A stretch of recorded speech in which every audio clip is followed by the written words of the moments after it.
اعوذ باللہ من الشیطان الرجیم بسم اللہ الرحمن الرحیم۔ سب ویڈیو دیکھنے اور سننے والوں کو السلام علیکم۔ ہمارے چینل کے پیارے ویورز، آج ہم تلاوت کریں گے سورہ یوسف کی آیت نمبر 53، 54 اور 55، یعنی کہ آیت نمبر 53، 54 اینڈ 55 انشاءاللہ تلاوت کریں گے ترجمہ کے ساتھ اور تفسیر کے ساتھ۔ اور آج ہمارا سپارہ بھی اگلا یعنی کہ 13واں پارہ شروع ہو رہا ہے، وما ابرئ انشاءاللہ۔ تو پارہ بھی ہمارا نیا شروع ہو رہا ہے۔ اللہ ہمیں توفیق دے اس قرآن مجید کا ترجمہ مکمل کرنے کی۔ تو چلیں شروع کرتے ہیں آج کا سبق، لیکن شروع کرنے سے پہلے چینل کو سبسکرائب کریں، بیل نوٹیفیکیشن کو آن کریں تاکہ اگلی ویڈیو آپ کو آسانی سے ملتی رہے، اور ہو سکے تو شیئر بھی کریں۔ جتنا زیادہ شیئر کریں گے اتنا زیادہ ثواب ملے گا۔ تو چلیں اب شروع کرتے ہیں آج کا سبق، پارہ نمبر 13 انشاءاللہ۔ اعوذ باللہ من الشیطان الرجیم بسم اللہ الرحمن الرحیم۔ وما ابرئ، اور نہیں میں بری، وہ وا کے میننگ اور ما کے میننگ نہیں، ابرئ کے میننگ، ابرئ کے میننگ میں بری، نفسی اپنے نفس سے، یعنی نہیں میں کہتا کہ میں بری ہوں اپنے نفس سے، یا میں پاک نہیں کہتا اپنے نفس کو، اس طرح ترجمہ بھی کر سکتے ہیں۔ ان النفس، بے شک نفس یا جی، لامارۃ، اکساتا ہے یا آمادہ کرتا ہے، بالسوء،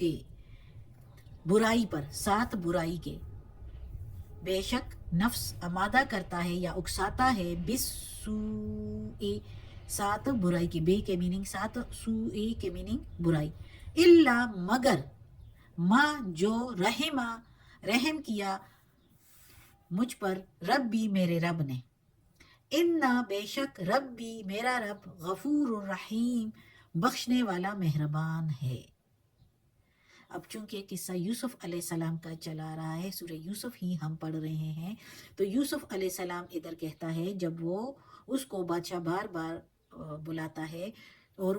سارا جو اس کو جیل میں بھیجا ہوتا ہے، جس کی وجہ سے، جس ریزن کی وجہ سے وہ گیا ہوتا ہے، تو وہ کہتا ہے کہ پہلے اس ریزن کو کھولو کہ میں تو بے قصور ہوں، اللہ جانتا ہے۔ تو وہ پھر بادشاہ نے وہ سارا قصہ جو ہے ہم نے پچھلے اسباق میں پڑھ لیا ہے، ادھر آپ لوگ دیکھ لیں جو دیکھنا چاہتے ہیں، تو آگے کی سمجھ اچھی طریقے سے آ جائے گی۔ تو بادشاہ نے پھر چونکہ اس کی ساری بات کھل گئی پورے عوام میں بھی اور دربار میں بھی بادشاہ کے، کہ یوسف علیہ السلام بے قصور ہے، اور اس نے اتنے عرصہ جو جیل کاٹی، جو قید خانے میں رہے، تو وہ بے قصور کاٹ رہے تھے جیل، تو اس لیے ادھر جب وہ بری ہو کر آئے، رہا ہو کر آئے بادشاہ کے پاس، تو وہ کہتا ہے آگے سے کہ چونکہ وہ ایک پیغمبر تھے، تو ظاہر ہے پیغمبرانہ عصمت اور انصاف کی یہی ہی بات ہوتی ہے، کہ وہ کہنے لگا کہ میں نہیں کہتا کہ میں بڑا پاک ہوں،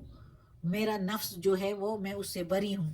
اور بے شک نفس جو ہے وہ کسی بھی انسان کا، کسی بھی بشر کا ہو تو وہ برائی پر ہی آمادہ کرتا ہے،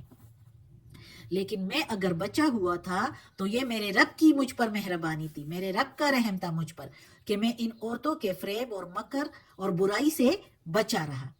بے شک میرا رب جو ہے وہ غفور الرحیم ہے، بخشنے والا مہربان ہے، میرے رب کی مہربانی ہے، ورنہ میں انسان تو کچھ بھی نہیں، انسان کا نفس تو ہمیشہ برائی پر ہی آمادہ کرتا ہے، لیکن میں جو بچا رہا تو یہ مجھ پر میرے رب کی مہربانی۔ تو یہی ہے پیغمبرانہ اوصاف اور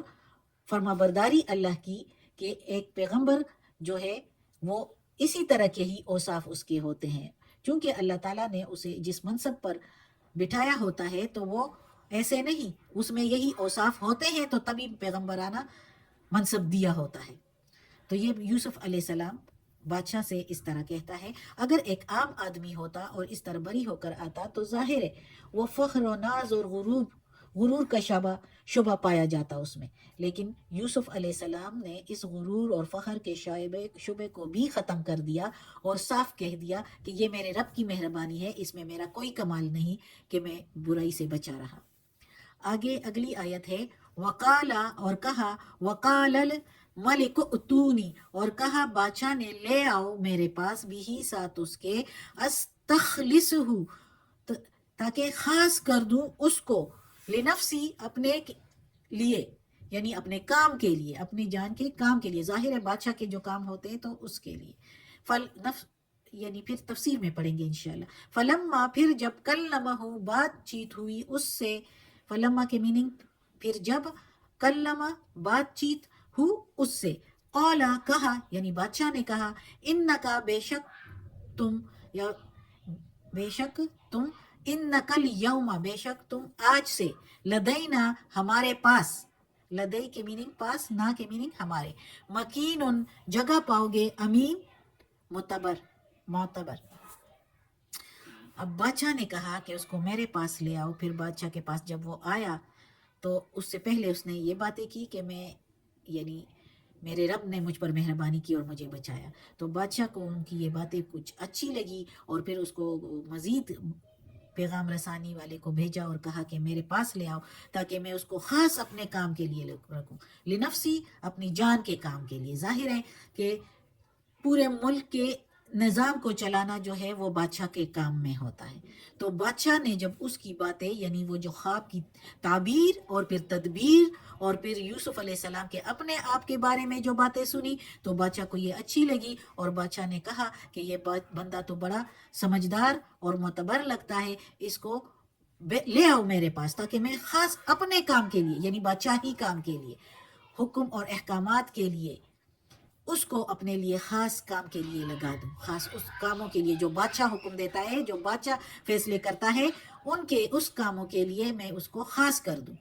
تو پھر جب وہ آیا اور اس سے بات چیت کی، یعنی یوسف علیہ السلام کے ساتھ بادشاہ نے بات چیت کی، تو اس کی باتیں سن کر تو بادشاہ کو بہت اچھی لگی، اور بادشاہ نے کہا کہ آج کے بعد، آج کے دن سے تم ہمارے پاس بہت عزت والی جگہ پاؤ گے، کرم والی جگہ پاؤ گے، معتبر جگہ پاؤ گے، کیونکہ ظاہر ہے اب حالات بھی ایسے آنے والے تھے، اور پھر یوسف علیہ السلام نے اس کے بارے میں یہ بھی بتایا کہ آگے چلانا کیسا ہے۔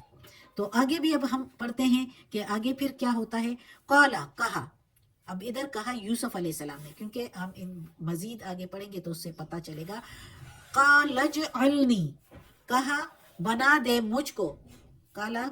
کے میننگ کہا، یعنی یوسف علیہ السلام نے کہا بنا دے مجھ کو، اجعلنی بنا دے مجھ کو، علی اوپر، خزائن خزانوں پر، خزائن الارض ملک کے خزانوں پر، کہا بنا دے مجھ کو ملک کے خزانوں پر، یعنی ملک کے خزانوں پر وزیر بنا دے، انی بے شک میں، حفیظ علیم نگہبان یا حفاظت کرنا جانتا ہوں، علیم کا میننگ جاننا، علم رکھنا، یعنی خزانوں کی حفاظت یا نگہبانی کا علم میں جانتا ہوں۔ تو اب ادھر یوسف علیہ السلام پھر بادشاہ سے کہتا ہے، جب بادشاہ اسے کہتا ہے کہ تم ہمارے پاس معتبر جگہ پاؤ گے، تو یوسف علیہ السلام خود سے کہتا ہے کہ مجھے خزانوں پر جو ہے وہ وزیر بنا دے تاکہ اس کے کام میں اچھے طریقے سے ادا کروں، چونکہ وہ ایک پیغمبر تھے اور ظاہر ہے اللہ کی طرف سے بھی اس کو وحی آئی، تو وہ زیادہ اچھے طریقے سے جانتا تھا کہ خزانے کے مال کو اور غلے کو کیسے یوز کرنا ہے، کیونکہ حالات بھی ایسے تھے، اللہ تعالیٰ نے بادشاہ کو خواب میں دکھا دیا تھا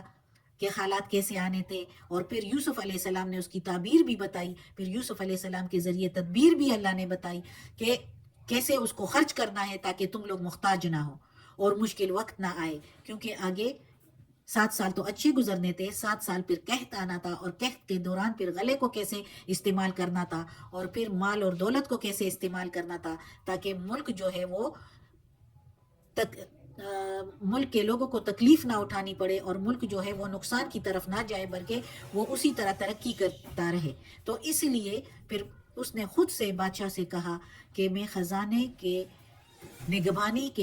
نگہبانی کو زیادہ اچھے طریقے سے جانتا ہوں، تو اس لیے مجھے اس پر وزیر بنا دے تاکہ میں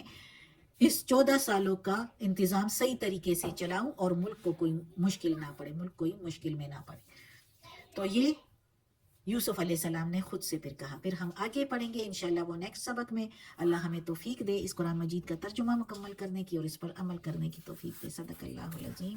یا اللہ، یا پروردگار، یا رب العالمین، یا مالک یوم الدین، یا علی کل شیء قدیر۔ یا اللہ یہ تیرے کلام قرآن مجید کی تلاوت کی ہے، ترجمہ و تفسیر کے ساتھ اس میں کوئی غلطی ہوئی ہو زیر زبر پیش میں، تلفظ میں، تو یا اللہ تو معاف کرنے والا مہربان ہے۔